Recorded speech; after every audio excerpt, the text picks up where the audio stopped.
Dear students, എല്ലാവർക്കും commerce four HSS YouTube ചാനലിൻ്റെ പുതിയ ക്ലാസ്സിലേക്ക് സ്വാഗതം.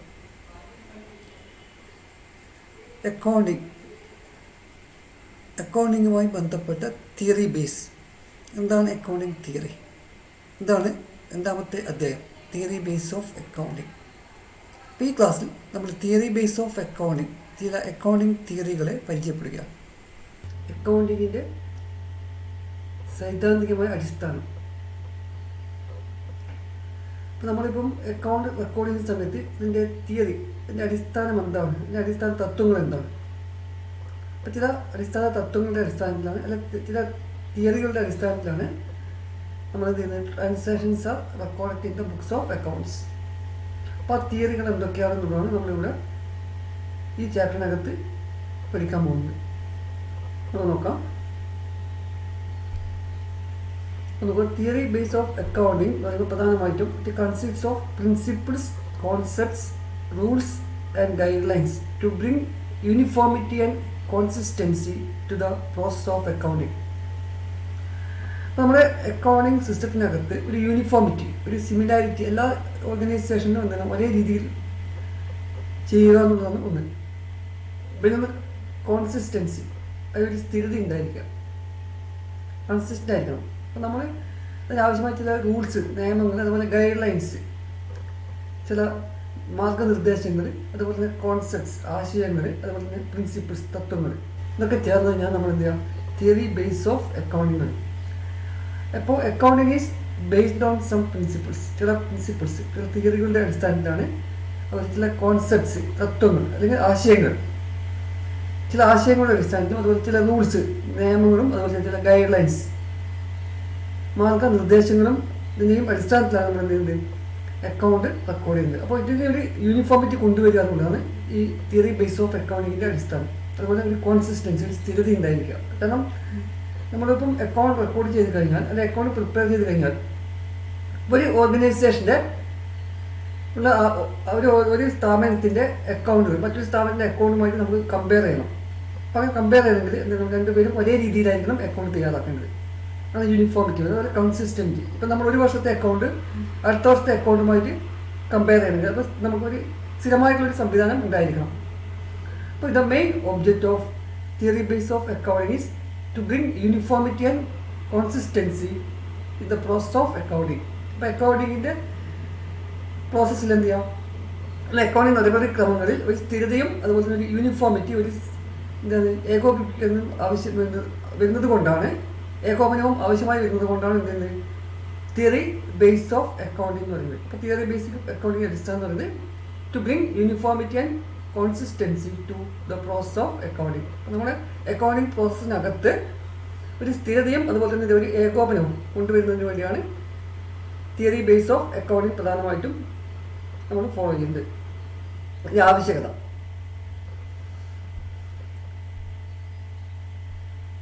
Institute of Chartered Accountant of India is the regulatory body for standardization of accounting principles in India.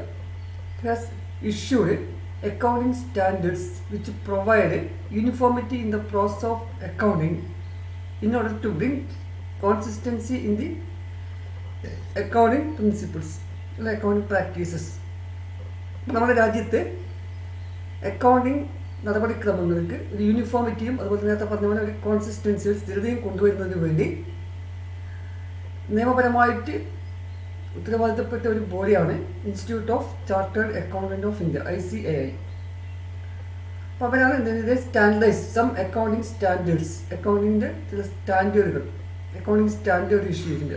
അത് frame some accounting standards in consultation with other organisations also. മറ്റ് ഓർഗനൈസേഷനുമായി consult ചെയ്തുകൊണ്ട് ICAI issued some accounting standards, ചില accounting സ്റ്റാൻഡേർഡുകൾ.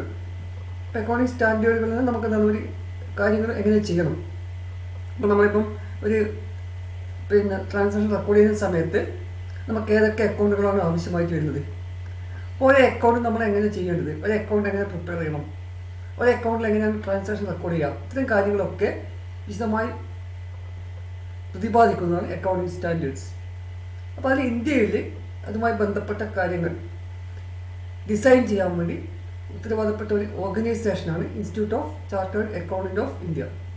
അപ്പോൾ ഇന്ത്യക്കകത്ത് അല്ലെങ്കിൽ നമ്മുടെ രാജ്യത്തിനകത്ത് അക്കൗണ്ടിങ് പ്രാക്ടീസ് എങ്ങനെയാണ് അക്കൗണ്ട് പ്രാക്ടീസ് ചെയ്യുന്നത്, അല്ലെങ്കിൽ ഏത് രീതിയിലാണ് അക്കൗണ്ടുകൾ തയ്യാറാക്കപ്പെടുന്നത്, അതിനാവശ്യമായ ഫ്രെയിം വർക്ക് തയ്യാറാക്കുന്നതിന് വേണ്ടി നിയോഗിക്കപ്പെട്ട ഒരു ഓർഗനൈസേഷനാണ് institute of chartered accountant of India.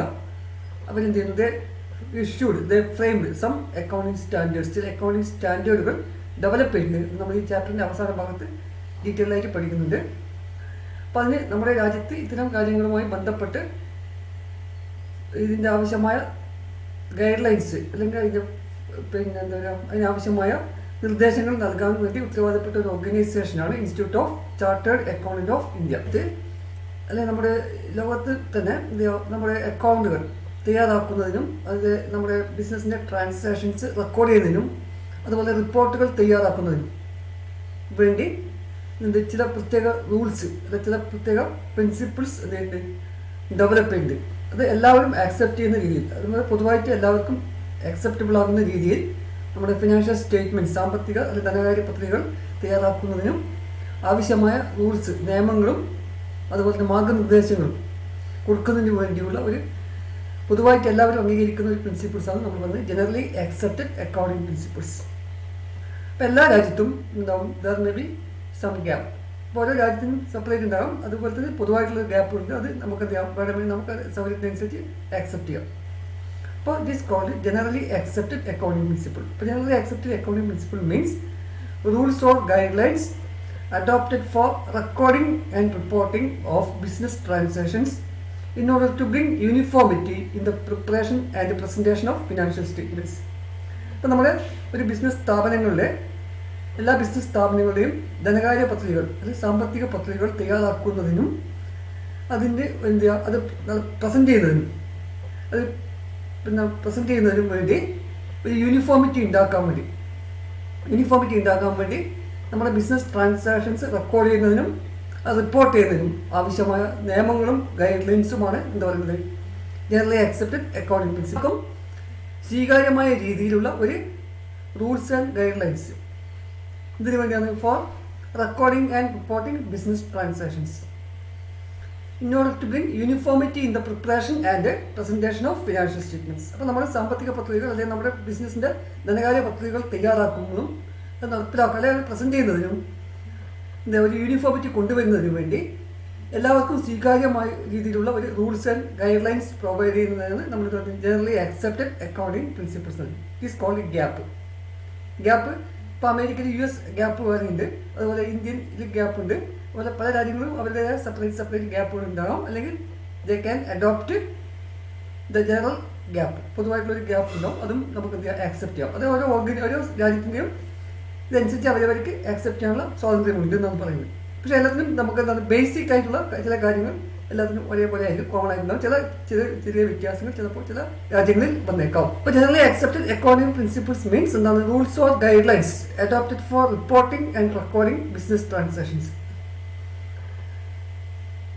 in order to bring uniformity in the preparation and presentation of financial statements. അപ്പോൾ നമ്മുടെ സാമ്പത്തിക പത്രികകൾ അല്ലെങ്കിൽ ബിസിനസ്സിൻ്റെ റിപ്പോർട്ടുകൾ തയ്യാറാക്കുന്നതിൽ യൂണിഫോമിറ്റി കൊണ്ടുവരുന്നതിനും വേണ്ടി എല്ലാ ആളുകൾക്കും സ്വീകാര്യമായ രീതിയിലുള്ള റൂൾസ് ആൻഡ് ഗൈഡ് ലൈൻസ് അടങ്ങുന്ന പ്രിൻസിപ്പിൾസിനെ നമ്മൾ എന്താ പറയുന്നത് ജനറലി ആക്സെപ്റ്റഡ് അക്കൗണ്ടിംഗ് പ്രിൻസിപ്പിൾസ്. അപ്പോൾ അതിനകത്ത് ചിലപ്പോൾ ചില പ്രിൻസിപ്പിൾസ് ഉണ്ടാവും, ചില കോൺസെപ്റ്റുകൾ, നേരത്തെ പറഞ്ഞ ചില ആശയങ്ങളുണ്ടാകാം, ചില അനുമാനങ്ങളുണ്ടാകാം. അങ്ങനെ പല കാര്യങ്ങളും ബേസ് ചെയ്തുകൊണ്ടാണ് ഇത്തരം പ്രിൻസിപ്പിൾസ് നമ്മൾ ഡെവലപ്പ് ചെയ്യുന്നത്.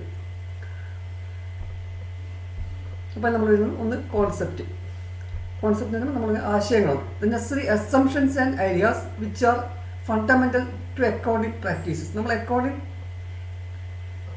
പ്രാക്ടീസിന് അടിസ്ഥാനപരമായിട്ടുള്ള ചില ഐഡിയാസ് അല്ലെങ്കിൽ ചില അസംഷൻസ്, ഇത്തരം അനുമാനങ്ങളെ നമ്മൾ കോൺസെപ്റ്റ് എന്നുകൊണ്ട് ഉദ്ദേശിക്കുന്നു. അപ്പോൾ നമ്മൾ ഒരുപാട് വർഷക്കാലം നമ്മൾ നേരത്തെ തന്നെ നമ്മൾ ഹിസ്റ്ററി ഓഫ് അക്കൗണ്ടിങ് നമ്മൾ നേരത്തെ പഠിച്ചിട്ടുണ്ട്. അപ്പോൾ ഹിസ്റ്ററി ഓഫ് അക്കൗണ്ടിങ് പഠിക്കുന്ന സമയത്ത് അക്കൗണ്ടിങ് വരുന്നത് എങ്ങനെയാണ് പ്രാക്ടീസായിട്ട് വന്നത്, അല്ലെങ്കിൽ എങ്ങനെയാണ് അക്കൗണ്ട് ഡെവലപ്പ് ചെയ്തെന്നുള്ള കാര്യങ്ങളൊക്കെ നമ്മളവിടെ പറഞ്ഞിട്ടുണ്ട്. അപ്പോൾ ആ സമയങ്ങളിലൊക്കെ ഇങ്ങനെ ഫോളോ ചെയ്ത് വരുന്ന ചില അനുമാനങ്ങൾ, ചില ഐഡിയാസ് ഉണ്ടാവും. അപ്പോൾ ഇതിന് ബേസ് ചെയ്തുകൊണ്ട് നമ്മൾ അടിസ്ഥാനപരമായിട്ട് നമ്മൾ അക്കൗണ്ട് തയ്യാറാക്കുമ്പോൾ നടപ്പിലാക്കുന്ന ചില ആശയങ്ങൾ, ഇത്തരം ആശയങ്ങളെ നമ്മൾ കോൺസെപ്റ്റുകൾ എന്ന് പറയും. നെസസറി അസംഷൻസ് ആൻഡ് ഐഡിയാസ്, അനുമാനങ്ങളും നമ്മുടെ ഐഡിയാസും which are fundamental to accounting practice. നമ്മളെ അക്കൗണ്ടിങ് തയ്യാറാക്കുമ്പോൾ നമ്മൾ നടപ്പിലാക്കേണ്ട ചില അടിസ്ഥാനപരമായ ആശയങ്ങൾ. അപ്പോൾ ഓരോ നമ്മളിപ്പോൾ ഒരു നമ്മൾ പറഞ്ഞ കുറേ ബേസിക് ടേംസ് നമ്മൾ പഠിച്ചിട്ടുണ്ട് കഴിഞ്ഞ ക്ലാസ്സിൽ അല്ലേ, ബേസിക് ടേംസ്. അപ്പോൾ പർച്ചേസ് എന്താണ്, പർച്ചേസ് എന്താണ്, സെയിൽസ് എന്തായിരിക്കും സെയിൽസ്. അപ്പോൾ നമ്മൾ എന്താ പറയുക, purchase purchase of goods which are used for either sale or production. അപ്പോൾ ഒരു കോൺസെപ്റ്റാണ്, ഒരു ആശയമാണ്. അപ്പോൾ അത് ചില അസംഷൻ, നമ്മൾ ചില അനുമാനങ്ങളുടെ അടിസ്ഥാനത്തിലാണ് അത്തരം ചില ബേസിക് ടേംസ് ഒക്കെ ഡെവലപ്പ് ചെയ്യുന്നത്. അപ്പോൾ നമ്മൾ നേരത്തെ നമ്മുടെ ബിസിനസ്സിനകത്ത് അല്ലെങ്കിൽ ബിസിനസ് സമൂഹത്തിൽ നേരത്തെ കൊണ്ടുവന്ന് എന്താണ്, നേരത്തെ ഫോളോ ചെയ്തിരിക്കുന്ന ചില അനുമാനങ്ങൾ, അത്തരം അനുമാനങ്ങളുടെയും ആശയങ്ങളും ചേർന്നതാണ് നമ്മൾ കോൺസെപ്റ്റ് എന്നുള്ളത് കൊണ്ട് ഉദ്ദേശിക്കുന്നത്. അപ്പോൾ നമ്മുടെ ബിസിനസ് അക്കൗണ്ടിങ് പ്രാക്ടീസ്, നമ്മൾ അക്കൗണ്ട് പ്രിപ്പയർ ചെയ്യുന്ന ഫോളോ ചെയ്യേണ്ട ചില അടിസ്ഥാനപരമായ ആശയങ്ങൾ, ചില ആശയങ്ങളെ നമ്മൾ എന്ത് ചെയ്യുക, കോൺസെപ്റ്റ് എന്നുകൊണ്ട് ഉദ്ദേശിക്കുന്നത്. രണ്ടാമത് കൺവെൻഷൻസ് ആണ്. കൺവെൻഷൻസ് എന്ന് പറയുമ്പോൾ എന്താണ്, customs or traditions as a guide to the preparation of accounting statements. അപ്പോൾ നമ്മൾ അക്കൗണ്ടിങ് സ്റ്റേറ്റ്മെൻറ്റുകൾ തയ്യാറാക്കുമ്പോൾ നമ്മൾ നേരത്തെ ഫോളോ ചെയ്യുന്ന ചില കസ്റ്റംസ് ഉണ്ടാവും, ചില മര്യാദകൾ, അഥവാ ചില ട്രഡീഷൻസ്, പണ്ട് കാലം മുതലേ തുടർന്ന് വരുന്ന ചില നടപടിക്രമങ്ങൾ ഉണ്ടാവും. അപ്പോൾ അത്തരം ഇതിനെ നമ്മൾ കോൺവെൻഷൻസ് വരാം. അപ്പോൾ കൺവെൻഷൻ വരുമ്പോൾ customs or traditions as a guide to the preparation of accounting statements. അപ്പോൾ നമ്മൾ അക്കൗണ്ടിങ് സ്റ്റേറ്റ്മെൻറ്റുകൾ തയ്യാറാക്കുന്നതിന് നമ്മൾ പിന്തുടരുന്ന ചില കസ്റ്റംസ്, ചില നടപടിക്രമങ്ങളും അതുപോലെ ചില ട്രഡീഷൻസ്, നമ്മൾ പണ്ട് കാലം മുതലേ പിന്തുടർന്ന് വരുന്ന ചില രീതികളുണ്ടാവും. ഇത്തരം രീതികളും അതുപോലെ തന്നെ അത്തരം മര്യാദകൾ, നമ്മൾ പാലിക്കേണ്ട മര്യാദ, ബിസിനസ് നമ്മൾ എന്തൊക്കെ മര്യാദകളാണ് പാലിക്കേണ്ടത്. അപ്പോൾ ഇത്തരം കാര്യങ്ങളെ അടങ്ങുന്നതിന് നമ്മൾ എന്താണ് കൺവെൻഷൻ എന്നോട് ഉദ്ദേശിക്കുന്നത്. അപ്പോൾ convention means customs or traditions as a guide to the preparation of accounting statements. നമ്മളെ അക്കൗണ്ടിങ് സ്റ്റേറ്റ്മെൻറ്റുകൾ, അക്കൗണ്ടിങ് പത്രങ്ങൾ അല്ലെങ്കിൽ അക്കൗണ്ടിങ്ങിൻ്റെ റിപ്പോർട്ടുകൾ തയ്യാറാക്കുന്നത് നമ്മൾ പിന്തുടരുന്ന ചില എന്താണ് നേരത്തെ പിന്തുടർന്ന് വന്നിട്ടുള്ള ചില മര്യാദകളും അതുപോലെ ചില എന്താണ് രീതികളും. അപ്പോൾ പണ്ടുകാലം മുതൽ തുടർന്ന് വരുന്ന ചില രീതികളുണ്ടാവും. അത്തരം രീതികളും ചേർന്ന് കഴിഞ്ഞാൽ നമ്മൾ കൺവെൻഷൻ കൊണ്ട് ഉദ്ദേശിക്കുന്നു. ഇത് നമ്മൾ പ്രധാനമായിട്ടും ഇതിനകത്ത് വരുന്ന ബേസിക് കോൺസെപ്റ്റ് ആൻഡ് കൺവെൻഷൻസ്. ഇത് നമ്മൾ അക്കൗണ്ടിങ് കോൺസെപ്റ്റുകൾ, ഇത് നമ്മൾ എല്ലാത്തിനും കൂടി പറയുന്നത്. അപ്പോൾ ഇത്തരം കാര്യങ്ങളൊക്കെ കൂടി പൊതുവായിട്ട് പറയുന്നതാണ് ബേസിക് അക്കൗണ്ടിങ് കോൺസെപ്റ്റ്സ്. നമുക്ക് നോക്കാം ഏതൊക്കെയാണ് നമ്മുടെ അടിസ്ഥാനപരമായ അക്കൗണ്ടിങ് കോൺസെപ്റ്റുകൾ എന്തൊക്കെയാണെന്ന് നോക്കാം. നമ്മളിപ്പോൾ ഒരു ബിസിനസ് തുടങ്ങിക്കഴിഞ്ഞാൽ ഇപ്പോൾ ബിസിനസ്സിനകത്ത് ബിസിനസ്സുമായി ബന്ധപ്പെടുന്ന ഒരുപാട് ഇടപാടുകളുണ്ടാവും. അതുപോലെ തന്നെ ബിസിനസ് മാനുമായിട്ട് ബന്ധപ്പെടുന്ന ഇടപാടുകളുണ്ടാവും അല്ലേ. അപ്പോൾ ബിസിനസ് മാൻ അയാളുടെ വീട്ടിലേക്ക് സാധനങ്ങൾ വാങ്ങിക്കുന്നു, അതേപോലെ ബിസിനസ്സിലേക്കും സാധനങ്ങൾ വാങ്ങിക്കും. ഇത് രണ്ടും നമ്മൾ ഒരു ബുക്കിലാണ് റെക്കോർഡ് ചെയ്യുക?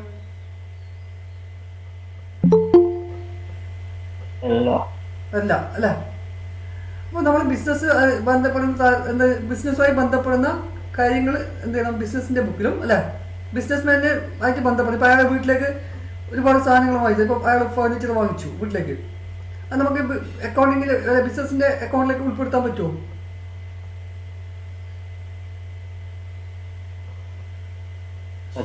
പറ്റില്ല അല്ലേ. അപ്പോൾ നമ്മളെന്താണ്, ബിസിനസ്സും ബിസിനസ്മാനും എന്താണ്, ഒന്നാണോ? ബിസിനസ്സും ബിസിനസ്മാനും ഒന്നാണോ?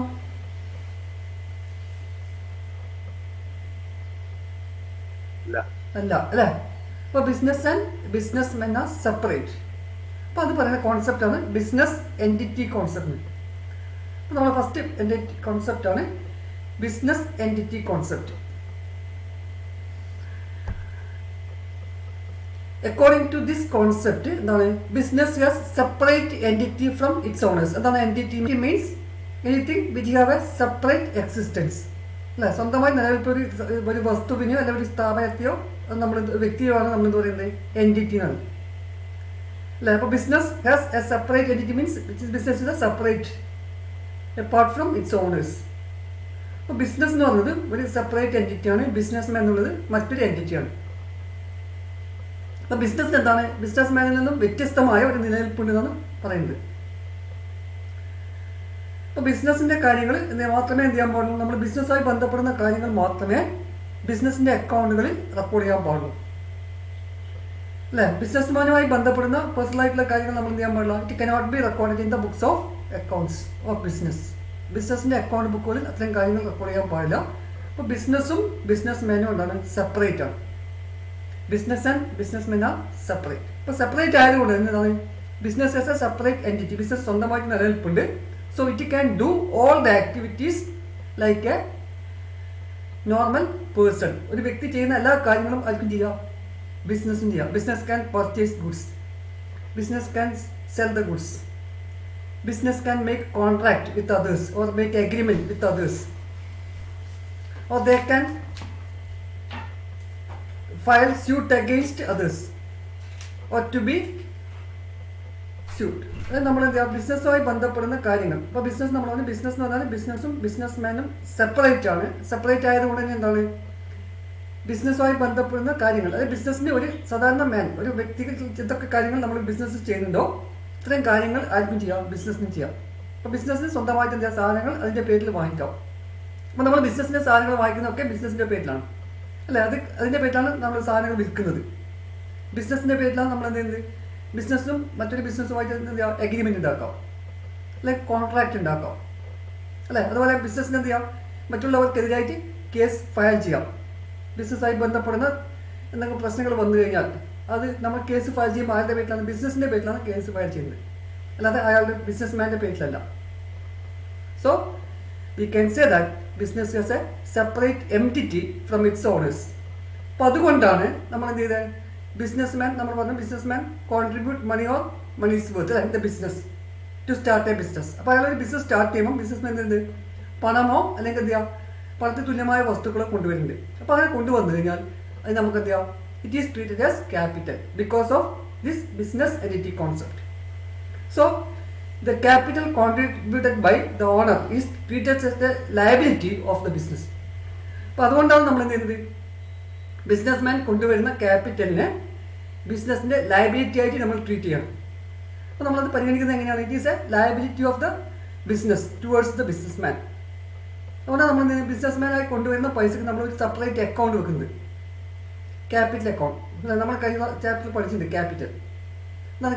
Capital means money or money's worth contributed by the owner of the business.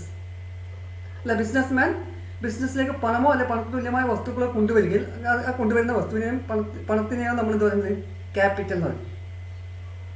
അപ്പോൾ അത് എന്തുകൊണ്ടാണ് നമ്മൾ ക്യാപിറ്റൽ അക്കൗണ്ട് സെപ്പറേറ്റ് ഒരു അക്കൗണ്ട് വെക്കുന്നത്, because of business entity concept.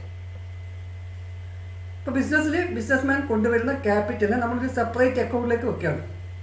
ഇത് രണ്ടും ഒന്നാണെങ്കിൽ നമ്മൾ എന്തിൻ്റെ ആവശ്യമില്ല, ബിസിനസ്സും ബിസിനസ്മാനും ഒന്നാണെങ്കിൽ ബിസിനസ് ക്യാപിറ്റൽ അക്കൗണ്ട് ഒരു സെപ്പറേറ്റ് അക്കൗണ്ട് വെക്കേണ്ട കാര്യമില്ല, മനസ്സിലായി? അതുകൊണ്ടാണ് എന്ത് ചെയ്യുന്നത്, ബിസിനസ്മാൻ കൊണ്ടുവരുന്ന പൈസ എന്താണ് ബിസിനസ്സിനെ സംബന്ധിച്ച് ഇറ്റ് ഈസ് എ ലയബിലിറ്റി. ബിസിനസ്സിനെ സംബന്ധിച്ച് അതൊരു ലയബിലിറ്റിയായി മാറുകയാണ്. അതുകൊണ്ടാണ് നമ്മൾ എന്ത് ചെയ്യുന്നത്, it is treated as separate account. So the capital contributed by the owner is treated as a liability of the business. എന്താ ഡെഫിനേഷൻ പഠിച്ചപ്പോൾ പറഞ്ഞില്ല, എന്താണ് നമ്മൾ എല്ലാ കാര്യങ്ങളും ബിസിനസ്സിൽ റെക്കോർഡ് ചെയ്യും. ബിസിനസ്സുമായി ബന്ധപ്പെടുന്ന എല്ലാ കാര്യങ്ങളും നമുക്ക് അക്കൗണ്ടിൽ റെക്കോർഡ് ചെയ്യാൻ പറ്റുമോ? പറ്റുമോ? ഇല്ല. ഇല്ല. എങ്ങനെയുള്ളത് മാത്രമേ റെക്കോർഡ് ചെയ്യാൻ പറ്റൂ? മണിയുമായിട്ട് ബന്ധപ്പെട്ടിട്ടുള്ള കാര്യം. ഓക്കെ. അപ്പോൾ എന്താണ്, മണിയുമായി ബന്ധപ്പെട്ട കാര്യങ്ങൾ മാത്രമേ നമുക്ക് എന്ത് പറ്റും, ബിസിനസ്സിനകത്ത് റെക്കോർഡ് ചെയ്യാൻ പറ്റില്ല. നമ്മൾ അക്കൗണ്ടിങ് ഡെഫിനേഷൻ പറയുന്ന സമയത്ത് പഠിച്ചിട്ടുണ്ട്. എന്താണ്, accounting is the art of recording transactions and events which are in part at least of financial character or which can be measured in terms of money. അല്ലേ? അപ്പോൾ എല്ലാ കാര്യങ്ങളും നമ്മൾ എന്ത് ചെയ്യണം, പണത്തിൽ അളക്കണം എന്ന് പറയും. So next concept is money measurement concept. അപ്പോൾ എന്താണ് മണി മെഷർമെൻറ്റ് കോൺസെപ്റ്റ് പറയുന്നത്? According to money measurement concept, transactions are measured in terms of money. എല്ലാ ട്രാൻസാക്ഷനും നമ്മൾ എന്ത് ചെയ്യണം, എല്ലാ ഇടപാടുകളും പണത്തിൻ്റെ മൂല്യത്തിൽ അളക്കണം. അപ്പോൾ നമ്മൾ ബിസിനസ്സിനകത്ത് എന്തൊക്കെ ട്രാൻസാക്ഷൻ എന്തൊക്കെ ഇടപാടുകൾ നടക്കുന്നുണ്ടോ ആ എല്ലാ ഇടപാടുകളും നമ്മൾ എന്ത് ചെയ്യണം, പണത്തിൻ്റെ മൂല്യത്തിൽ അളക്കണം എന്ന് പറയും. അതാണ് money measurement concept. All transactions must be measured in monetary terms. Transactions measured in monetary terms only recording. എങ്ങനെയുള്ളത് മാത്രമേ റെക്കോർഡ് ചെയ്യാൻ പറ്റുള്ളൂ. Those transactions which can be measured in terms of money. അപ്പോൾ പണത്തിൽ അളക്കാൻ പറ്റുന്ന ട്രാൻസാക്ഷൻസ് മാത്രമേ നമുക്ക് എന്ത് ചെയ്യാൻ പറ്റുള്ളൂ, അക്കൗണ്ടിങ്ങിൽ റെക്കോർഡ് ചെയ്യാൻ പറ്റുകയുള്ളൂ. അല്ലെങ്കിൽ നമ്മൾ എന്ത് ചെയ്യുക, അല്ല മറ്റൊരു രീതിയിൽ പറയുകയാണെങ്കിൽ in accounting all transactions are record in monetary terms. നമ്മൾ ഏത് ടേമിലാണ് റെക്കോർഡ് ചെയ്യുന്നത്? മോണിറ്ററി ടേംസ്, മണി വാല്യൂവിലാണ് എല്ലാ ട്രാൻസാക്ഷൻസും റെക്കോർഡ് ചെയ്യുന്നത്. അപ്പോൾ accounting records all transactions in terms of money. അപ്പോൾ നമ്മൾ എല്ലാ ട്രാൻസാക്ഷനും എന്താ, ഒരു ഏത് ട്രാൻസാക്ഷൻ ആയാലും അത് നമ്മൾ ആദ്യം it must be measured in terms of money. പണത്തിൽ മെഷർ ചെയ്യണം. പണത്തിൽ മെഷർ ചെയ്ത ട്രാൻസാക്ഷൻസ് മാത്രമേ നമുക്ക് എന്ത് ചെയ്യാൻ പറ്റും, റെക്കോർഡ് ചെയ്യാൻ പറ്റും. അപ്പോൾ എക്സാമ്പിൾ നോക്കോ, purchase of 200 kg of rice at ₹40. അപ്പോൾ നമ്മൾ 200 കിലോ അരി വാങ്ങിച്ചു 40 രൂപ വെച്ച്. Is record as rise of ₹80,000. അത് നമ്മൾ റെക്കോർഡ് ചെയ്യുകയാണ് 80,000 രൂപയുടെ റൈസ് വാങ്ങിച്ചു എന്നാണ്. അല്ലാതെ 200 കിലോ അരി വാങ്ങിച്ചു എന്ന് എന്ത് ചെയ്യില്ല, റെക്കോർഡ് ചെയ്തില്ല. അതിൻ്റെ ക്വാണ്ടിറ്റി അല്ല നമ്മൾ റെക്കോർഡ് ചെയ്യുന്നത്, അതിൻ്റെ മോണിറ്ററി ടേംസ് ആണ്. അപ്പോൾ നമ്മളിപ്പോൾ സാധനം വാങ്ങിക്കുമ്പോൾ പർച്ചേസ് ഓഫ് ഗുഡ്സ്, ഇപ്പോൾ സാധനം വാങ്ങിക്കുമ്പോൾ ഇത്ര കിലോ സാധനം വാങ്ങിച്ചു എന്നല്ല നമ്മൾ എന്ത് ചെയ്യുക, അക്കൗണ്ടിൽ റെക്കോർഡ് ചെയ്യുക. എന്താ ചെയ്യുക, ഇത്ര വിലയുള്ള സാധനം വാങ്ങിച്ചു, ഇത്ര വിലക്ക് വാങ്ങിച്ചു, അതിൻ്റെ വാല്യൂ ആണ്, മണി വാല്യൂ ആണ് നമ്മൾ റെക്കോർഡ് ചെയ്യുന്നത്. അപ്പോൾ പർച്ചേസിൽ നമ്മൾ റെക്കോർഡ് ചെയ്യുമ്പോൾ 80,000 രൂപ എന്നുള്ളത് റെക്കോർഡ് ചെയ്യും. അതായത് 200 കിലോ അരി വാങ്ങിച്ചു എന്ന് റെക്കോർഡ് ചെയ്യില്ല. അതേപോലെ ഏത് ട്രാൻസാക്ഷൻ എടുത്തു കഴിഞ്ഞാലും നമ്മൾ എന്താണ്, സെയിൽ ഓഫ് ഗുഡ്സ് ആയാലും, ഇപ്പോൾ സാലറി പെയ്ഡ് അല്ലേ, റെൻറ്റ് പെയ്ഡ്, അങ്ങനെ ഏത് ട്രാൻസാക്ഷൻ, ഇപ്പോൾ നമ്മൾ പർച്ചേസ് ഓഫ് മെഷീനറി, ഒരു മെഷീനറി അല്ല 2 മെഷീനറി അല്ല 3 മെഷീനറി വാങ്ങിച്ചു എന്നല്ല, എത്ര വിലയുള്ള മെഷീനറി വാങ്ങിച്ചു, വിലയുടെ മെഷീനറിയുടെ വാല്യൂ ആണ് നമ്മൾ എന്ത് ചെയ്യുക, റെക്കോർഡ് ചെയ്യുക. അപ്പോൾ എല്ലാ ട്രാൻസാക്ഷനും എന്ത് ചെയ്യണം, എല്ലാ ട്രാൻസാക്ഷൻ്റെയും മോണിറ്ററി വാല്യൂസ് ആണ് നമ്മൾ റെക്കോർഡ് ചെയ്യുന്നത്. അപ്പോൾ transactions of which can be measured in terms of money are recorded in the books of accounts. അപ്പോൾ നമ്മൾ മോണിറ്ററി വാല്യൂവിൽ അളക്കാൻ പറ്റുന്ന ട്രാൻസാക്ഷൻസ് മാത്രമേ നമുക്ക് എന്ത് പറ്റും, അക്കൗണ്ടിങ്ങിൽ റെക്കോർഡ് ചെയ്യാൻ പറ്റുകയുള്ളൂ.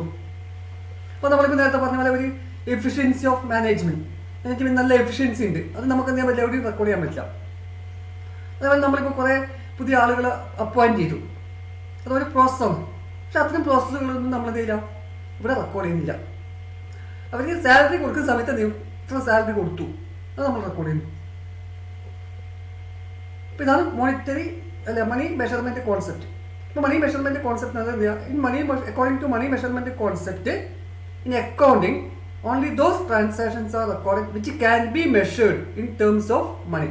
പണത്തിൽ അളക്കാൻ പറ്റുന്ന ട്രാൻസാക്ഷൻസ് മാത്രമേ നമ്മൾ എന്ത് ചെയ്യൂ, റെക്കോർഡ് ചെയ്യൂ. അല്ല മറ്റൊരു രീതിയിൽ പറഞ്ഞാൽ എല്ലാ ട്രാൻസാക്ഷനും എന്താണ്, മോണിറ്ററി ടേംസിലാണ് അക്കൗണ്ടിൽ റെക്കോർഡ് ചെയ്യുന്നത്. ഇപ്പം നമ്മളൊരു ബിസിനസ് സ്റ്റാർട്ട് ചെയ്തു. അപ്പോൾ നമ്മളൊരു ബിസിനസ് സ്റ്റാർട്ട് ചെയ്ത് കഴിഞ്ഞാൽ അതിൻ്റെ ലൈഫ് ടൈം എത്രയാണ് നമുക്ക് പറയാൻ പറ്റുമോ, എത്ര കാലം നമ്മൾ ബിസിനസ് ചെയ്യും, അതിന് നിശ്ചിത പീരിയഡ് ഉണ്ടോ, ടൈം ഉണ്ടോ? ഇല്ല. It is a continuous process അല്ലേ. അപ്പോൾ അതുകൊണ്ട് next concept is called going concern concept. Going concern concept എന്താ പറയുക, business will continue for a long period of time. Business എന്താണ്, ഒരു കണ്ടിന്യൂസ് പ്രോസസ്സാണ്. Life of business is indefinite. എന്താണ് ബിസിനസ്സിൻ്റെ ലൈഫ് എന്ന് പറയുന്നത് ഇൻഡെഫിനിറ്റ് ആണ്, അനിശ്ചിതത്വം. ഇത്ര കാലം ഉണ്ടാവും നമുക്ക് പറയാൻ പറ്റില്ല. അല്ലെങ്കിൽ നമുക്കൊരു പർട്ടിക്കുലർ ബിസിനസ് ഇപ്പോൾ 10 കൊല്ലത്തേക്ക് അല്ലെങ്കിൽ 5 കൊല്ലത്തേക്ക് 3 കൊല്ലത്തേക്ക് നമുക്ക് അങ്ങനെ ബിസിനസ് സ്റ്റാർട്ട് ചെയ്യാൻ പറ്റില്ല. അല്ല അപ്പോൾ ഇപ്പം ഫോർ എക്സാമ്പിൾ ഇപ്പോൾ ടാറ്റ സ്റ്റാർട്ട് ചെയ്ത രത്തൻ ടാറ്റ അല്ലേ, അയാളൊക്കെ മരിച്ചു, പക്ഷേ അയാളുടെ കുടുംബക്കാർ ഇപ്പോഴും എന്താണ് ആ ബിസിനസ് കണ്ടിന്യൂ ചെയ്ത് പോവുകയാണ് അല്ലേ, ബിർള. അപ്പോൾ അങ്ങനെയുള്ള വലിയ വലിയ സ്ഥാപനങ്ങൾ നോക്കിയാൽ നമുക്ക് മനസ്സിലാവും എന്താണ് അവരുടെ അച്ഛനോ അല്ലെ അപ്പൂപ്പന്മാരെ തുടങ്ങിയ ബിസിനസ്സാണ് എന്താണ് മറ്റുള്ളവർ ഇപ്പോൾ കണ്ടിന്യൂ ചെയ്ത് പോവുകയാണ്. അപ്പോൾ life of businessman will not effect the life of business. അല്ല ബിസിനസ് മാൻ മരിച്ചാലും ആ ബിസിനസ് ചിലപ്പോൾ എന്ത് ചെയ്യുക, കണ്ടിന്യൂ ചെയ്യും. അപ്പോൾ business is a continuous process. Business എന്താണ്, ഒരു കണ്ടിന്യൂസ് പ്രോസസ്സാണ്. അപ്പോൾ കണ്ടിന്യൂസ് പ്രോസസ് ആവുന്നതുകൊണ്ടാണ് എന്ത് ചെയ്യുന്നത്, നമ്മൾ ഒരു ഇപ്പോൾ നമ്മൾ പറഞ്ഞു ഒരു ബിസിനസ് എന്ന് പറഞ്ഞാൽ ഒരു കണ്ടിന്യൂസ് പ്രോസസ്സാണ്. ഇപ്പോൾ കണ്ടിന്യൂസ് പ്രോസസ് ആകുമ്പോൾ നമ്മളിപ്പോൾ ഫോർ എക്സാമ്പിൾ ഇപ്പോൾ നമ്മൾ പർച്ചേസ് മെഷീനറി ഫോർ ₹50,000 50,000 രൂപയുടെ ഒരു മെഷീനറി വാങ്ങിച്ചു. ഇപ്പോൾ ഈ 50,000 രൂപ എന്നുള്ളത് നമ്മൾ എന്താണ് ആ 50,000 രൂപയുടെ മെഷീനറി വാങ്ങിച്ചു കഴിഞ്ഞാൽ നമ്മളത് ഒരുപാട് കാലത്തേക്ക് ഉപയോഗിക്കാം. ചിലപ്പോൾ ഒരു 10 വർഷം അല്ലെങ്കിൽ 5 വർഷം ഉപയോഗിക്കും. ഇപ്പോൾ ഇവിടെ നമ്മൾ പറഞ്ഞാൽ 5 വർഷമാണ് അതിൻ്റെ ലൈഫ് ടൈം. 5 വർഷമാണ് അതിൻ്റെ ലൈഫ് ടൈം എന്ന് പറയും. അപ്പോൾ അങ്ങനെ ആകുമ്പോൾ നമ്മൾ എന്ത് ചെയ്യുന്നു, ഈ 50,000 രൂപയെ 5 ആയിട്ട് ഡിവൈഡ് ചെയ്യും. ഇത് ഓരോ വർഷം നമ്മൾ 10,000 is charge for every year as expense. ഓരോ വർഷം അതിൻ്റെ എക്സ്പെൻസ് എത്രയായി കണക്കാക്കുന്നു? 10,000 രൂപയായിട്ട് കണക്കാക്കും. അപ്പോൾ നമ്മൾ വലിയൊരു മെഷീനൊക്കെ ആണെങ്കിൽ ഇപ്പോൾ 20 വർഷം അല്ലെങ്കിൽ 30 വർഷം കാലാവധിയുള്ള മെഷീനറി ആണെങ്കിൽ അത് നമ്മൾ എന്ത് ചെയ്യും? 30 വർഷം ഈക്വൽ ആയിട്ട് ഡിവൈഡ് ചെയ്യാം, അല്ലെങ്കിൽ മറ്റേതെങ്കിലും രീതിയിൽ ഡിവൈഡ് ചെയ്യാം. അപ്പോൾ ഓരോ വർഷം നമ്മൾ ഉപയോഗിക്കുന്ന ഭാഗം മാത്രമേ ആ അക്കൗണ്ടിൽ എടുക്കാൻ പാടുള്ളൂ. അപ്പോൾ ഇതാണ് നമ്മൾ മെഷീനറിയൊക്കെ ട്രീറ്റ് ചെയ്യുന്ന ഒരു രീതി. അപ്പോൾ അതൊക്കെ ഡീറ്റെയിൽ ആയി നമ്മൾ വരുന്ന ചാപ്റ്ററുകളിൽ പഠിക്കുന്നുണ്ട് എന്തൊക്കെയാണ് കാര്യങ്ങളൊക്കെ. അപ്പോൾ according to going concern concept business is a going concern or it is a continuous process. Business എന്ന് പറഞ്ഞാൽ എന്താണ്? ഒരു കണ്ടിന്യൂസ് പ്രോസസ്സാണ്. ഇറ്റ് ഹാസ് ഇൻഡെഫിനിറ്റ് ലൈഫ്, അനിശ്ചിതമായ ലൈഫാണ്. അതിൻ്റെ ലൈഫ് ടൈം നമുക്ക് പറയാൻ പറ്റില്ല, പ്രിഡിക്റ്റ് ചെയ്യാൻ പറ്റില്ല. It will continue for a long period of time. ഒരുപാട് വർഷക്കാലം കണ്ടിന്യൂ ചെയ്ത് പോകുന്ന ഒരു പ്രോസസ്സാണ് എന്ത്? ബിസിനസ്. നമ്മൾ 1 വർഷത്തേക്കോ അല്ലെങ്കിൽ 2 വർഷത്തേക്കോ 5 വർഷത്തേക്കോ 10 വർഷത്തേക്കല്ല ഒരു ബിസിനസ് സ്റ്റാർട്ട് ചെയ്യുന്നത്. It is a continuous process. അതിൻ്റെ അടിസ്ഥാനത്തിൽ നമ്മൾ എന്ത് ചെയ്യുന്നത്? മെഷീനറി ഒക്കെ വായിക്കുന്നത് അല്ലേ? നമ്മളൊരു മെഷീനറി വായിക്കുന്നത് 20 വർഷം അല്ലെങ്കിൽ 50 വർഷം പിന്നെ ലൈഫ് ടൈമുള്ളൊരു മെഷീനറി വായിക്കുന്നത് എന്തുകൊണ്ടാണ്? We can see that the business will continue for a long time. Business ഒരുപാട് കാലത്തേക്ക് കണ്ടിന്യൂ ചെയ്യും. അതുകൊണ്ട് നമുക്ക് ഈ ബിസിനസ് ഈ മെഷീനറി എന്ത് ചെയ്യാം? അത്രയും കാലം ഉപയോഗിക്കാൻ പറ്റും എന്നുള്ളതാണ്.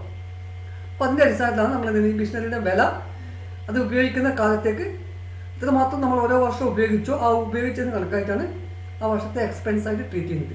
അല്ലാതെ ആ വർഷം വാങ്ങിച്ച മെഷീനറിയുടെ മുഴുവൻ പൈസയും എന്ത് ചെയ്യില്ല, ആ വർഷത്തെ അക്കൗണ്ടിൽ ചിലവാക്കിയിട്ട് കണക്കാക്കാൻ പറ്റില്ല. ഇപ്പോൾ ഈ കൊല്ലം ഒരു 50,000 രൂപയുടെ മെഷീൻ വാങ്ങിച്ചാൽ ഈ വർഷത്തെ അക്കൗണ്ടിൽ എത്രയാണ് നമ്മൾ ഉപയോഗിക്കുന്നത്? ഇപ്പോൾ 5 മാസം ഉപയോഗിച്ചിട്ട് 5 മാസത്തെ അതിൻ്റെ വാല്യൂ മാത്രമേ നമ്മൾ എന്തെങ്കിലും അവിടെ എക്സ്പെൻസ് ആയിട്ട് കാണിക്കാൻ പാടുള്ളൂ. ബാക്കി അടുത്ത വർഷം ഓരോ വർഷം ഉപയോഗിക്കുന്നതിനനുസരിച്ച് കാണിക്കാം. അതാണ് going concern concept. Business is a going concern concept. Business ഒരു കണ്ടിന്യൂസ് പ്രോസസ്സാണ് അല്ലേ? ഇപ്പോൾ കണ്ടിന്യൂസ് പ്രോസസ് ആണെങ്കിൽ ഇപ്പോൾ നമ്മളിപ്പോൾ ഒരു 100 വർഷം കഴിഞ്ഞിട്ടാണ് ഈ ബിസിനസ് അവസാനിക്കുന്നതായിരിക്കും. അപ്പോൾ ഈ 100 വർഷം കഴിഞ്ഞതിന് ശേഷം മാത്രമേ നമ്മൾ ഇതിൻ്റെ ലാഭവും നഷ്ടം കണക്കാക്കാൻ പറ്റൂ, ആണോ? അല്ല. അപ്പോൾ നമുക്ക് എന്ത് ചെയ്യണം? ഇടക്കിടക്ക് ഇതിൻ്റെ ലാഭം എന്താണെന്ന് അറിയണം അല്ലേ? അപ്പോൾ നമ്മൾ എന്ത് ചെയ്യുന്നത് വെച്ചാൽ ഈ ലൈഫ് ടൈമിനെ we divide into small interval, ചെറിയ കാലാവധിയായിട്ട് ഡിവൈഡ് ചെയ്യും. That interval is called accounting period. അപ്പോൾ നമുക്കൊരു ബിസിനസ് എന്ന് പറഞ്ഞാൽ നമ്മൾ നേരത്തെ പറഞ്ഞ കണ്ടിന്യൂസ് പ്രോസസ്സാണ്. ഇപ്പോൾ കണ്ടിന്യൂസ് പ്രോസസ് ആകുമ്പോൾ അതിന് ലൈഫ് ടൈം എൻഡ് ചെയ്യുന്നവരെ നമുക്ക് വെയിറ്റ് ചെയ്യാൻ പറ്റില്ല. ഇത് ലാഭമാണോ അല്ലെങ്കിൽ ഇതിൻ്റെ സാമ്പത്തിക സ്ഥിതി എന്താണോ ഒക്കെ അറിയാൻ വേണ്ടി അത്രയും കാലം വെയിറ്റ് ചെയ്യാൻ നമുക്ക് നിൽക്കാൻ പറ്റില്ല. അപ്പോൾ അതുകൊണ്ട് നമ്മൾ എന്ത് ചെയ്യുന്നു? അതിൻ്റെ ലൈഫ് ടൈമിന് അല്ലെങ്കിൽ അതിൻ്റെ ജീവിതകാലത്തിൽ നമ്മൾ ചെറിയ ചെറിയ ഇൻ്റർവെലായിട്ട് ഡിവൈഡ് ചെയ്യാൻ പറ്റും. അപ്പോൾ ആ ചെറിയ ചെറിയ ഇൻ്റർവെല്ലിന് പറയുന്ന പേരാണ് അക്കൗണ്ടിങ് പീരിയഡ്. അപ്പോൾ ഓരോ അക്കൗണ്ടിങ് പീരിയഡ് കഴിയുമ്പോൾ ഓരോ ഇൻ്റർവെൽ കഴിയുമ്പോൾ നമ്മൾ എന്ത് ചെയ്യും? അതിൻ്റെ എന്ത് നോക്കും? ലാഭനഷ്ടവും അതുപോലെ സാമ്പത്തിക സ്ഥിതിയും നോക്കാം. അപ്പോൾ നോക്കാം, the time interval for which financial statements are prepared, that is called accounting period. അപ്പോൾ നമ്മൾ ആ ടൈം ഇൻ്റർവെൽ ഏത് ടൈം ഇൻ്റർവെല്ലിലാണോ നമ്മൾ അക്കൗണ്ട് തയ്യാറാക്കുന്നത്, ഫിനാൻഷ്യൽ സ്റ്റേറ്റ്മെൻറ്റ് സാമ്പത്തിക കണക്കുകൾ തയ്യാറാക്കുന്നത് അല്ലെങ്കിൽ ധനകാര്യ പത്രികകൾ തയ്യാറാക്കുന്നത്, ആ പീരിയഡിനെ നമ്മൾ പറയുന്നത് അക്കൗണ്ടിങ് പീരിയഡ്. അപ്പോൾ generally financial statements are prepared for 1 year. അപ്പോൾ ഓരോ വർഷവും കൂടുമ്പോൾ നമ്മൾ എന്ത് ചെയ്യുന്നു? ഫിനാൻഷ്യൽ സ്റ്റേറ്റ്മെൻറ്റ്സ് തയ്യാറാക്കുന്നു. ആ ഒരു വർഷത്തിന് നമ്മൾ accounting period. It is A period of 12 months. ഇപ്പോൾ 12 months കഴിയുമ്പോൾ നമ്മൾ എങ്ങനെ സ്റ്റാർട്ട് ചെയ്യാം? നമുക്ക് പല രീതികളിൽ ഫോളോ ചെയ്യാം. എന്നിട്ട് നമുക്ക് കലണ്ടർ ഇയർ എന്താണ്? ജനുവരി ടു ഡിസംബറാണ്. ജനുവരി 1 മുതൽ ഡിസംബർ 30 വരെയുള്ള 12 മാസം എടുക്കാം. അല്ലെങ്കിൽ നമ്മൾ ഗവൺമെൻറ് ഒക്കെ ആണെങ്കിൽ ഗവൺമെൻറ് ഒക്കെ എന്താണ്? ഫിനാൻഷ്യൽ ഇയർ ആണ്, സാമ്പത്തിക വർഷമാണ് അല്ലേ? സാമ്പത്തിക വർഷം സ്റ്റാർട്ട് ചെയ്യുന്നത് എപ്പോഴാണ്? സ്റ്റാർട്ട് ചെയ്യുന്നത് 1st April ആണ്. നമ്മൾ നോക്കിയാൽ ഗവൺമെൻറ് ബഡ്ജറ്റ് ഒക്കെ അവൈലബിൾ 1st April മുതൽ മാർച്ച് 30 വരെയാണ്. ഇപ്പോൾ നമ്മളിപ്പോൾ 2020 April 1 മുതൽ 2021 മാർച്ച് 30 ഇപ്പോഴത്തെ ഫിനാൻഷ്യൽ ഇയർ എന്ന് പറഞ്ഞത്. അപ്പോൾ ഒരു അക്കൗണ്ടിങ് പീരീഡ് എന്ന് പറഞ്ഞാൽ നമ്മൾ 12 months ആയിരിക്കണം. അത് എവിടുന്ന് ഏത് പീരീഡ് മുതൽ ഏത് പീരീഡേയും നമുക്ക് നമ്മുടെ സൗകര്യത്തിനനുസരിച്ച് ഉപയോഗിക്കാം. പക്ഷേ നമ്മളിപ്പം ഗവൺമെൻറ്റിലൊക്കെ ടാക്സ് സ്റ്റേറ്റ്മെൻ്റ് ഒക്കെ കൊടുക്കണമെങ്കിൽ ഗവൺമെൻറ് ഏത് രീതിയിൽ എടുക്കുള്ളൂ? അവരുടെ ഫിനാൻഷ്യൽ ഇയർ വെച്ചിട്ട് എടുക്കുക. അപ്പോൾ നമ്മളൊരു ഗവൺമെൻറ്റിലേക്ക് സബ്മിറ്റ് ചെയ്യാൻ വേറൊരു സ്റ്റേറ്റ്മെൻറ്റ് തയ്യാറാക്കേണ്ടി വരും ആ പീരീഡ് വെച്ചിട്ട്. അപ്പോൾ ഇത്രയേ ഉള്ളൂ. Accounting period means it is a interval of 1 year to prepare financial statements. അപ്പോൾ ഓരോ വർഷം കൂടുമ്പോൾ നമ്മൾ എന്ത് ചെയ്യുന്നു? സാമ്പത്തിക പത്രിക, ധനകാര്യ പത്രികകൾ അല്ലെങ്കിൽ ഫിനാൻഷ്യൽ സ്റ്റേറ്റ്മെൻറ്റ്സ് റിപ്പോർട്ടുകൾ തയ്യാറാക്കുന്നു. അപ്പോൾ റിപ്പോർട്ടുകൾ തയ്യാറാക്കിയിട്ട് അതിനകത്ത് എന്ത് ചെയ്യുന്നു? നമ്മുടെ ബിസിനസ് ലാഭത്തിലാണോ, കഴിഞ്ഞ ഒരു വർഷം ഇത്ര മാത്രം ലാഭം ഉണ്ടായി, അല്ല കഴിഞ്ഞ ഒരു വർഷം അതിന് മുമ്പിലത്തെ വർഷത്തേക്കാളും ലാഭം കുറഞ്ഞു. അപ്പോൾ എന്തുകൊണ്ടാണ്? അപ്പോൾ നമുക്ക് ഈ സ്റ്റേറ്റ്മെൻറ്റ് പരിശോധിച്ച് കഴിഞ്ഞാൽ മനസ്സിലാക്കും എവിടെയാണ് നമുക്ക് ചിലവ് കൂടിയത്, അല്ല നമുക്ക് വരവ് കുറഞ്ഞോ, ചിലവ് കൂടിയോ, എന്താണ് കാരണം. ഇത്തരം കാര്യങ്ങളൊക്കെ നമുക്ക് എന്ത് ചെയ്യാൻ പറ്റും, അനലൈസ് ചെയ്യാൻ വേണ്ടി സാധിക്കും, ഫിനാൻഷ്യൽ സ്റ്റേറ്റ്മെൻറ്റിലൂടെ സാധിക്കും. അതുകൊണ്ട് നമ്മൾ എന്ത് ചെയ്യുന്നത്, ഓരോ അക്കൗണ്ടിങ് പീരീഡ് കഴിയുമ്പോഴും ഫിനാൻഷ്യൽ സ്റ്റേറ്റ്മെൻറ്റ്സ് തയ്യാറാക്കുന്നത്. ഇപ്പോൾ ബിസിനസ്സിൻ്റെ നേരത്തെ നമ്മൾ പറഞ്ഞു ലൈഫ് ടൈം ലോങ് ആണ്, ഇൻഡെഫിനിറ്റ് ആണ്, നമുക്കറിയില്ല എത്രമാത്രം കാലം അവസാനിക്കുന്നു. അപ്പോൾ അത്രയും കാലം വരെ വെയിറ്റ് ചെയ്തിട്ട് നമുക്ക് എന്ത് ചെയ്യാൻ പറ്റില്ല, ഇതിൻ്റെ റിപ്പോർട്ടുകൾ തയ്യാറാക്കാൻ പറ്റില്ല. അതുകൊണ്ട് നമ്മൾ എന്ത് ചെയ്യുന്നു, ഓരോ പർട്ടിക്കുലർ ഇൻ്റർവെൽ കഴിഞ്ഞ സമയത്തും അല്ലെ ഒരു പർട്ടിക്കുലർ പീരീഡ് കഴിഞ്ഞ സമയത്തും നമ്മൾ എന്ത് ചെയ്യുന്നു, അത്രയും കാലത്തേക്കുള്ള അല്ലെ അത്രയും കാലം വരെ നടത്തിയ പ്രവർത്തനങ്ങളുടെ ഒരു വിലയിരുത്തൽ അതാണ് നമ്മൾ എന്ത് ചെയ്യുന്നത്, ഫിനാൻഷ്യൽ സ്റ്റേറ്റ്മെൻറ്റിലൂടെ അനലൈസ് ചെയ്യുന്നത്. അപ്പോൾ ആ പീരീഡ് നമ്മൾ പറയുന്ന പേരാണ് അക്കൗണ്ടിങ് പീരീഡ്. അപ്പോൾ accounting period is the time interval for which financial statements are prepared. അപ്പോൾ നമ്മൾ സാമ്പത്തിക പത്രികകൾ, അതായത് ധനകാര്യ പത്രികകൾ അല്ലെങ്കിൽ ഫിനാൻഷ്യൽ റിപ്പോർട്ടുകൾ തയ്യാറാക്കാൻ വേണ്ടി എടുക്കുന്ന പീരീഡിനെയാണ് നമ്മൾ എന്താ പറയുന്നത്, അക്കൗണ്ടിങ് പീരീഡ്. പൊതുവേ എന്താണ്, it is A period of 1 year. ഇപ്പോൾ സാധാരണയായിട്ട് നമ്മൾ ഫോളോ ചെയ്യുന്നത് accounting period is A period of 12 months or 1 year. ഇനി നമ്മൾ ഇപ്പോൾ നിങ്ങളൊരു മെഷീനറി വാങ്ങിച്ചു, അല്ലെങ്കിൽ ഒരു സ്ഥലം വാങ്ങിച്ചിരിക്കാം. നമ്മളിപ്പോൾ 5 lakh rupees കൊടുത്ത് ഒരു സ്ഥലം വാങ്ങിച്ചു. നമ്മൾ ബിസിനസ് സ്റ്റാർട്ട് ചെയ്യാൻ വേണ്ടി പോവുകയാണ്. നമ്മൾ 5 lakh rupees കൊടുത്തിട്ട് ഒരു സ്ഥലം വാങ്ങിച്ചു. അപ്പോൾ നമ്മൾ ബിസിനസ്സൊക്കെ സ്റ്റാർട്ട് ചെയ്തു. ഇപ്പോൾ ആ സ്ഥലത്തിൻ്റെ വില 10 lakhs ഉണ്ട് നിൽക്കാം.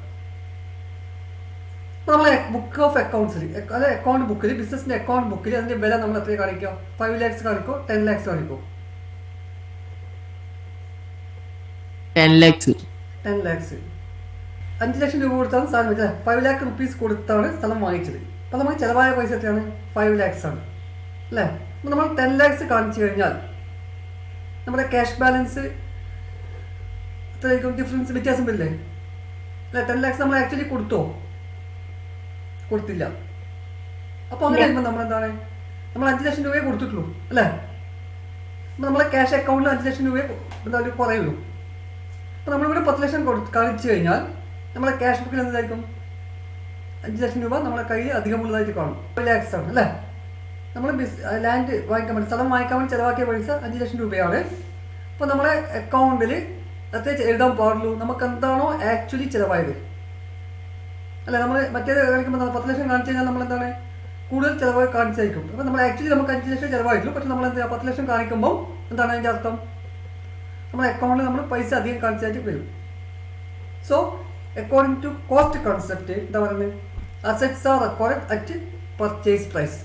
അസറ്റ് എത്ര റെക്കോർഡ് ചെയ്യാൻ പാടുള്ളൂ, അസറ്റ് നമ്മൾ ലാൻഡ് അസറ്റാണ്, ബിൽഡിംഗ്, ഫേർണിച്ചർ, മെഷീനറിങ്ങൊക്കെ വാങ്ങിക്കുന്ന അസറ്റുകൾ എന്ത് ചെയ്യുക, ആ റെക്കോർഡ് അറ്റ് പർച്ചേസ് പ്രൈസ്. നമ്മൾ വാങ്ങിച്ച വില എന്താണോ ആ വില മാത്രമേ റെക്കോർഡ് ചെയ്യാൻ പാടുള്ളൂ. അപ്പോൾ purchase price include all cost incurred for making the assets ready to use. അപ്പോൾ നമ്മൾ ഒരു അസറ്റ് വാങ്ങിച്ചു കഴിഞ്ഞാൽ അത് നമുക്ക് ഉപയോഗപ്രദമാക്കാം, അല്ലെങ്കിൽ ഉപയോഗിക്കാൻ പറ്റുന്ന രീതിയിൽ ആക്കാൻ വേണ്ടി നമുക്ക് എത്ര പൈസ ചിലവായോ ആ ചിലവായ പൈസയാണ് നമ്മൾ എന്ത് ചെയ്യുക, പർച്ചേസ് പ്രൈസ് എന്ന് പറയുക. ഒരു എക്സാമ്പിൾ, ഇപ്പോൾ നമ്മളൊരു മെഷീനറി വാങ്ങിച്ചിരിക്കാം, ഒരു വലിയ മെഷീനറി വാങ്ങിച്ചു, നമ്മൾ വലിയൊരു ഫാക്ടറി തുടങ്ങാൻ പോവുകയാണ്. അപ്പോൾ ഫാക്ടറിയിൽ വലിയൊരു മെഷീനറി വേണം. ഇപ്പോൾ മെഷീനറി വാങ്ങിച്ചു. അപ്പോൾ നമ്മൾ മെഷീനറി പിന്നെ ഡൽഹിയിൽ നിന്നോ അല്ലെങ്കിൽ മദ്രാസിൽ നിന്നോ വാങ്ങിച്ചിരിക്കാം.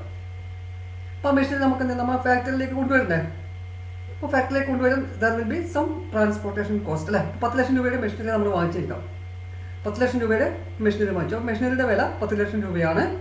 ഇനി നമ്മൾ അത് എന്ത് ചെയ്യണം, മദ്രാസിൽ നിന്ന് ഇവിടത്തേക്ക് കൊണ്ടുവരണം, അല്ല ചെന്നൈയിൽ നിന്ന് ഇവിടത്തേക്ക് കൊണ്ടുവരണം. അപ്പോൾ ചെന്നൈയിൽ നിന്ന് ഇവിടത്തേക്ക് കൊണ്ടുവരാൻ വേണ്ടി നമുക്കൊരു 10,000 rupees ചിലവായിരിക്കാം.